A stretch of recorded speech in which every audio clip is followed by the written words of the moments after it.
Amigazos, Nissan Sentra tiembla. ¿Por qué? Vamos a ver, creo que trae un misfire. Este carro no lo he checado. Veamos. Ahí está temblando. Nos venimos para acá. Oh, thank you. Ahorita le compramos la pieza. Ok. Y aquí miren, bueno, aquí el asunto está en que tiembla. Entonces, checamos, quitamos esta. No es. Esta tampoco no es. Esta tampoco no es. Vamos con esta. Esta tiene que fallar. Ahí está. No hay ningún cambio entre conectada y desconectada. Entonces hay que cambiar la bobina de encendido y veamos el resultado. Ponemos la nueva bobina. Ahí está.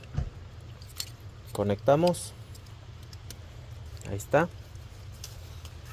Y ponemos el nuevo tornillo.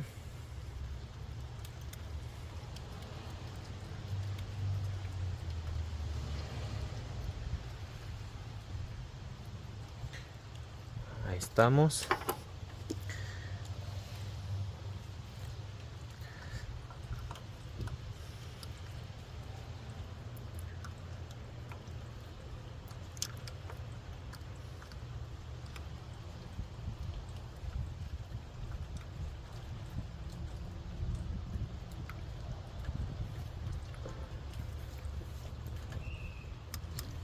Ahí está. A ver. Vamos a darle marcha. Y ahí está, amigos. Ya no tiembla. Ahí está. Ahí quedó al 100. Entonces, así se arregla. Igual hay que ser honestos. Cuando no se le trabaja mucho a un carro, hay que cobrar nomás lo que es. No hay que ser aprovechados, carnalitos. Saludos, cuídense mucho y nos vemos en el siguiente video.